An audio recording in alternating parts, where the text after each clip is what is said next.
বন্ধুরা, আগামী রাধা রানীর বিশেষ বিশেষ পূজা অর্থাৎ রাধাষ্টমী।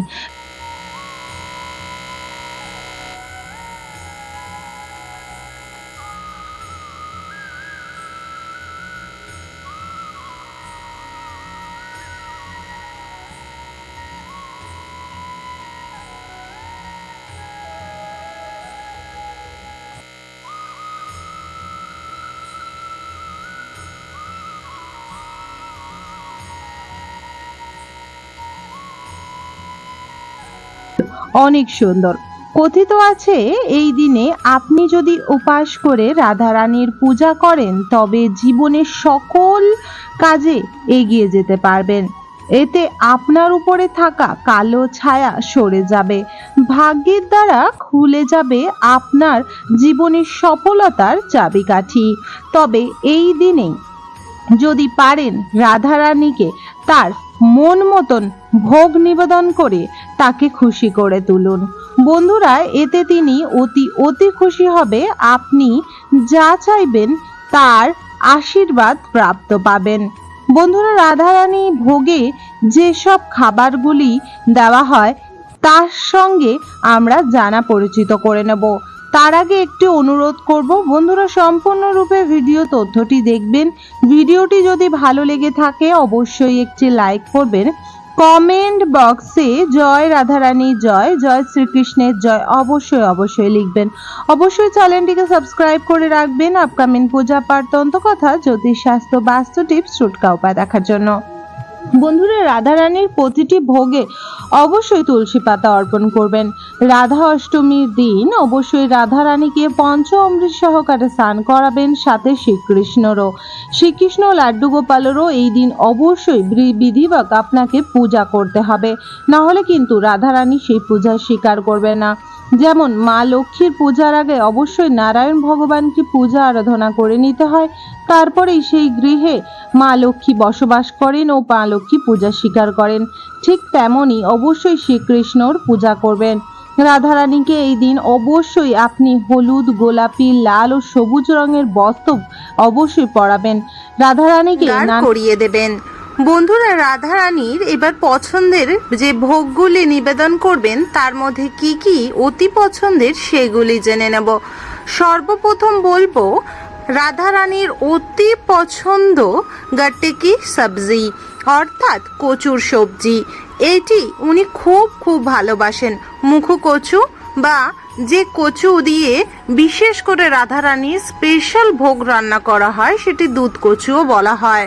ওনার ভোগে কিন্তু লুচি ও বিশেষ করে দই কচু অর্থাৎ যেটিকে বলা হয় দই আরবি সবজি, এই সবজি কিন্তু অতি পছন্দ করেন রাধারানী ভোগে খেতে। তাই যদি আপনারা তৈরি করে দিতে পারেন অতি উত্তম। এটি কিন্তু খেতে অনেক সুন্দর ও সুস্বাদু করে তৈরি করে তারপরে রাধারানীকে অর্পণ করতে হয়। দ্বিতীয়ত, রাধারানী অতি পছন্দ রাধা মাধবের সাথে উনি কিন্তু অবশ্যই খেতে ভালোবাসেন মালপোয়া। খাদ্য তালিকায় রাধারানী অতি পছন্দ করে থাকেন মালপোয়া, তাই অবশ্যই রাধারানীকে মালপোয়া ভোগ নিবেদন করবেন।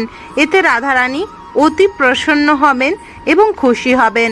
রাধারানী 3 নম্বর যে খাদ্যটি অতি পছন্দ করেন সেটি হলো ক্ষীর, বা আপনারা বলতে পারেন যে রাধারানী রাবড়ি অর্থাৎ খুব ভালো পছন্দ করে থাকে। রাবড়িকে রাধারানীকে দিলে রাধারানী অতি প্রসন্ন হয়। রাধারানীর সর্বপ্রথম পছন্দের খাদ্যের তালিকায় কিন্তু রয়েছে রাবড়ি। যেমন লাড্ডু গোপাল বা শ্রীকৃষ্ণকে সর্বপ্রথম মিশ্রি ও মাখন দেওয়া হয়, তেমন রাধারানীকে রাবড়ি অবশ্যই অর্পণ করতে হয়। বন্ধুরা, রাবড়ি আপনারা ঘরেই দুধ বিশেষ করে নিয়ে এসে, গায়ের দুধ অর্থাৎ গরুর দুধ নিয়ে এসে ভালো করে জাল দিয়ে সেটিকে কিন্তু চিনি দিয়ে ভালো করে শুকিয়ে সেটিকে গাঢ় করে ঠান্ডা করে তুলসী পত্র দিয়ে ভোগ নিবেদন করতে পারেন। বন্ধুরা, আতা খেতে অতি পছন্দ করে থাকেন রাধারানী, তাই রাধারানীকে অবশ্যই আপনারা ফলস্বরূপ রাধারানীকে আপনারা এই ফলটি অর্পণ করতে পারেন। আতা দুই রকমেরই দেখতে পাওয়া যায়, লাল ও সবুজ বর্ণের হয়, দুইটি অনেক সুস্বাদু ও মিষ্টি হয়। এটি কিন্তু রাধারানী পছন্দের ফলের তালিকার সর্বপ্রথম স্থান। বন্ধুরা, রাধারানী কিন্তু বিশেষ করে খেতে পছন্দ করেন নারকেল নাড়ু, বা আপনারা নারকেল নাড়ুর সাথে সাথে আপনারা নানা রকমের নাড়ু লাড্ডু অবশ্যই রাধারানীকে পছন্দ করেন, তাই অবশ্যই রাধারানীকে প্রসাদ স্বরূপ নিবেদন করতে পারেন। যেমন রাধাকৃষ্ণ যুগলবন্দিতে যেমন লাড্ডু গোপাল কৃষ্ণ নাড়ু ও লাড্ডু খেতে ভালোবাসে, তেমন কিন্তু রাধারানীও খেতে ভালোবাসেন নাড়ু ও লাড্ডু, তাই অবশ্যই অর্পণ করবেন। বন্ধুরা, রাধারানী এই যে সামগ্রিকগুলি বা ভোগ স্বরূপ যদি সবকটি আপনারা অর্পণ করতে পারেন তাহলে খুবই ভালো। যদি না পারেন তাহলে অবশ্যই রাধারানীকে আপনারা এর মধ্যে নিজে যেটি আপনার সামর্থ্যে হবে আপনারা অবশ্যই একটি, দুটি বা তিনটি পদ বানিয়ে ভোগ স্বরূপ নিবেদন করেন। রাধারানীকে অবশ্যই এই দিন সুন্দর করে ফুল দিয়ে সিঙ্গার দিয়ে ভালোভাবে সাজান, বস্ত্র অলংকার অর্পণ করুন। রাধারানীর নামে নিজের ঘরে চারিদিকে প্রদীপ ধূপ দ্বীপ অবশ্যই প্রজ্বলিত করুন। বন্ধুরা, তার সাথে সাথে রাধারানীর আরেকটি পছন্দের খাবার যেটি হলো সিমই। বন্ধুরা, সিমাইয়ের পায়েস খেতে খুবই পছন্দ করে রাধারানী।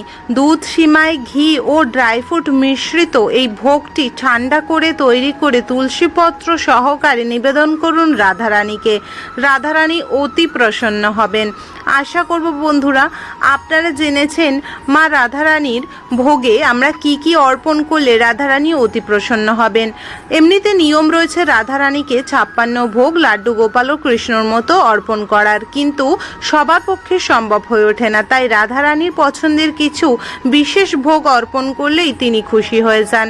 এরপরে রাধারানীকে অবশ্যই কর্পূর পঞ্চপ্রদীপ সহকারে ধূপ ও দীপে আরতি করবেন।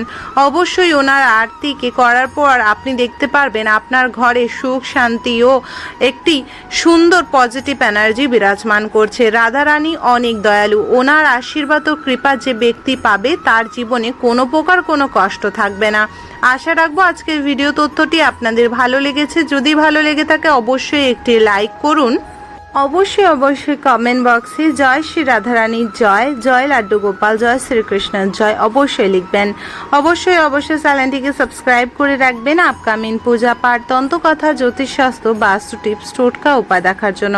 হরে কৃষ্ণা, রাধে রাধে, জয় রাধারানী জয়, জয় শ্রীকৃষ্ণ গোবিন্দ লাড্ডু গোপালের জয়। অবশ্যই চ্যানেলটিকে সাবস্ক্রাইব করে রাখবেন আপকামিং পূজা পাঠ, তন্ত্রকথা, জ্যোতিষশাস্ত্র, বাস্তু টিপস, টোটকা উপায় দেখার জন্য। হরে কৃষ্ণা, রাধে রাধে, জয় রাধারানী জয়, জয় শ্রীকৃষ্ণ গোবিন্দ লাড্ডু গোপালের জয়।